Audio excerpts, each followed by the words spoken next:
Hello, welcome back. ഇന്ന് നമ്മൾ discuss ചെയ്യുന്നത് സൈക്കോളജിക്കൽ ഗ്രൂപ്പ് എന്ന ടോപ്പിക്കിനെ കുറിച്ചാണ്. നമുക്കറിയാം, man is essentially A social being. നമ്മുടെ ജനനം മുതൽ സൊസൈറ്റിയുമായിട്ട് ഒരു ഗുഡ് റിലേഷൻഷിപ്പ് മാൻ ഹോൾഡ് ചെയ്യുന്നുണ്ട്. അതുപോലെ തന്നെ നമ്മളെ ഇൻഫ്ലുവൻസ് ചെയ്യുന്ന ഒരു ഫാക്ടർ കൂടിയാണ് സൊസൈറ്റി എന്ന് പറയുന്നത്. ഒരു ഇൻഡിവിജ്വലിൻ്റെ ആറ്റിറ്റ്യൂഡ്സുകൾ മോഡിഫൈ ചെയ്യുന്നത്, അവൻ പുതിയ ബിഹേവിയേഴ്സ് ലേൺ ചെയ്യുന്നത്, പുതിയ റിലേഷൻഷിപ്പുകൾ അവൻ ഉണ്ടാക്കുന്നതെല്ലാം ഒരു സോഷ്യൽ എൻവയോൺമെൻറ്റിൻ്റെ ഹെൽപ്പോടു കൂടിയാണ്. അപ്പോൾ ഒരു സൊസൈറ്റിയിൽ നമുക്ക് ഒരിക്കലും ഒരു ഇൻഡിവിജ്വൽ എക്സിസ്റ്റൻസ് പോസിബിൾ അല്ല. അതിന് നമുക്ക് എന്താണ് വേണ്ടത്? ഒരു കോപ്പറേഷൻ വേണം, ഒരു ഗ്രൂപ്പ് ലൈഫ് വേണം. ഇൻഡിവിജ്വൽസിന് അവരുടെ ഫീലിങ്സുകൾ, തോട്ട്സുകൾ തുടങ്ങിയവ എക്സ്പ്രസ് ചെയ്യുവാനും മറ്റുള്ളവരോട് എഫക്റ്റീവ്ലി കമ്മ്യൂണിക്കേറ്റ് ചെയ്യുവാനുമുള്ള ഒരു ഓപ്പർച്യൂണിറ്റിയാണ് ഈ ഗ്രൂപ്പ് ലൈഫിലൂടെ കിട്ടുന്നത്. ആസ് എ റിസൾട്ട് അവർ emotionally, socially and physically developed ആകുന്നു. ഇമിറ്റേഷനും മോഡലിങ്ങിനും റീഇൻഫോഴ്സ്മെൻറ്റിനും ഒക്കെയുള്ള ഡിഫറെൻ്റ് ഓപ്പർച്യൂണിറ്റിയാണ് നമുക്കൊരു സോഷ്യൽ ഗ്രൂപ്പിൽ നിന്ന് കിട്ടുന്നത്. ഇത്തരത്തിലൊരു സാഹചര്യത്തിലാണ് സൈക്കോളജിക്കൽ ഗ്രൂപ്പ് എന്ന കൺസെപ്റ്റിന് കൂടുതൽ ഇമ്പോർട്ടൻസ് വരുന്നത്. എന്താണ് ഒരു സൈക്കോളജിക്കൽ ഗ്രൂപ്പ് എന്ന് പറയുന്നത്? സൈക്കോളജിക്കൽ ഗ്രൂപ്പ് എന്ന് പറയുന്നത് ഒരു സ്മോൾ ഗ്രൂപ്പാണ്. യൂഷ്വലി നമുക്കവിടെ 3 and more പീപ്പിൾ കാണാം. അത് ഒരു 12 to 15 മെമ്പേഴ്സ് വരെ എക്സ്റ്റെൻഡ് ചെയ്യുന്ന ഒരു ഗ്രൂപ്പാണ്.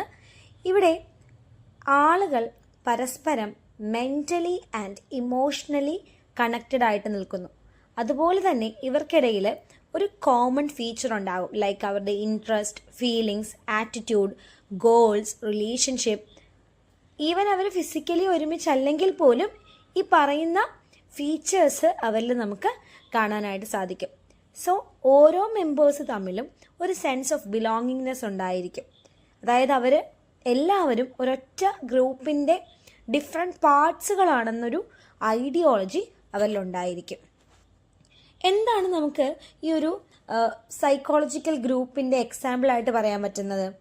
ഒരു ക്ലോസ് ഫ്രണ്ട്സിൻ്റെ ഒരു ഗ്രൂപ്പ്, അതുപോലെ സെയിം ഗോളുകൾ ഷെയർ ചെയ്യുന്ന ഒരു ഗ്രൂപ്പ് ഓഫ് കുട്ടികൾ, കോമൺ ഇൻട്രസ്റ്റ് ഉള്ള ഒരു ഓൺലൈൻ കമ്മ്യൂണിറ്റി, സപ്പോർട്ട് ഗ്രൂപ്പുകൾ തുടങ്ങിയവയെല്ലാം നമുക്ക് സൈക്കോളജിക്കൽ ഗ്രൂപ്പായിട്ട് കൺസിഡർ ചെയ്യാം.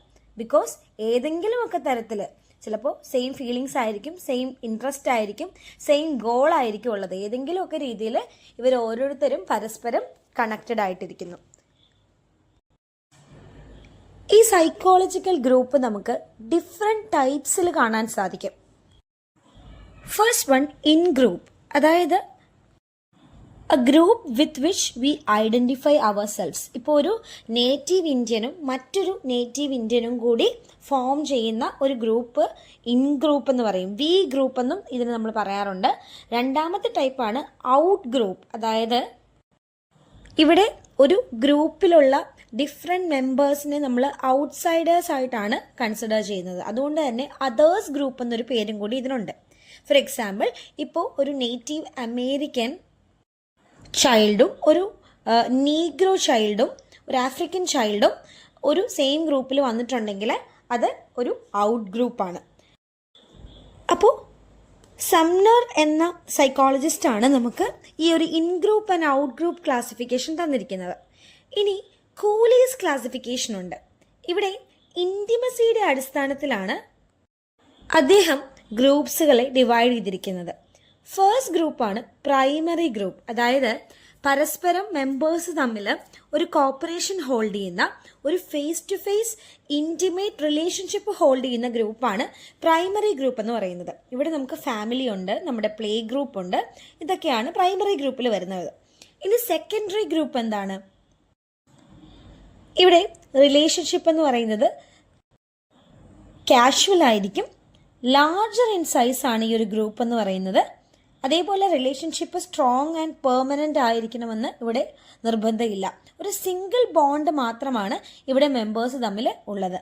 ട്രേഡ് യൂണിയൻസ്, പ്രൊഫഷണൽ ഓർഗനൈസേഷനൊക്കെ ഇത്തരത്തിലുള്ള ഗ്രൂപ്പിൻ്റെ എക്സാമ്പിളാണ്.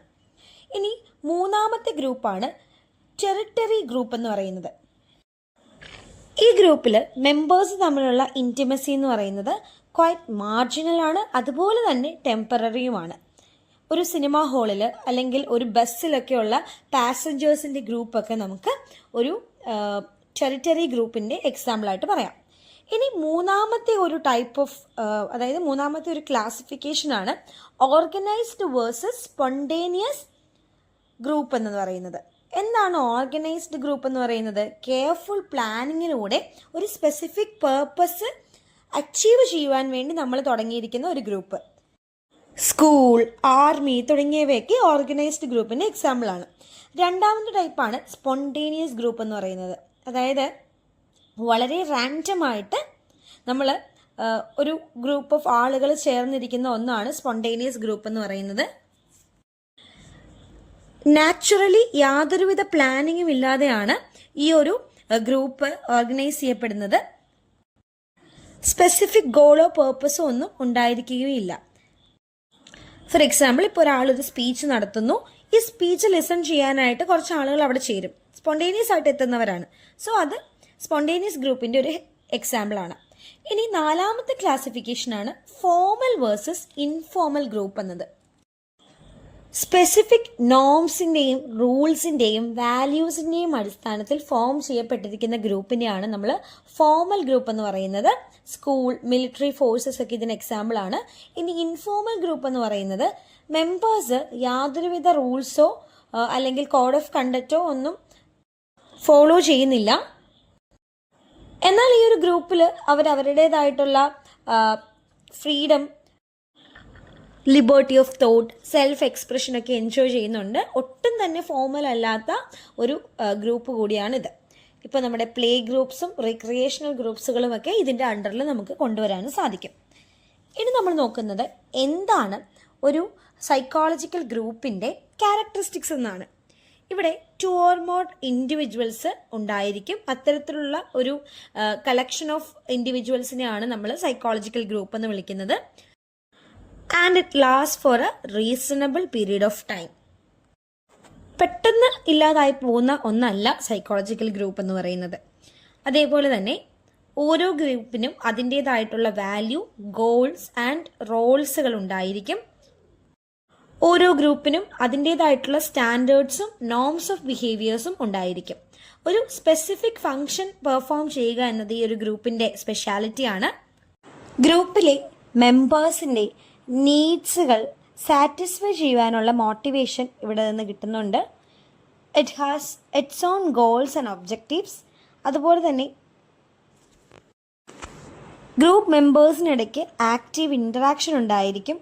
ഫീലിംഗ് ഓഫ് ബിലോങ്ങിങ്നെസ് ഉണ്ടായിരിക്കും. അതുപോലെ തന്നെ ഓരോ മെമ്പേഴ്സും ഇൻ്റർഡിപ്പെൻഡൻ്റ് ആണ്.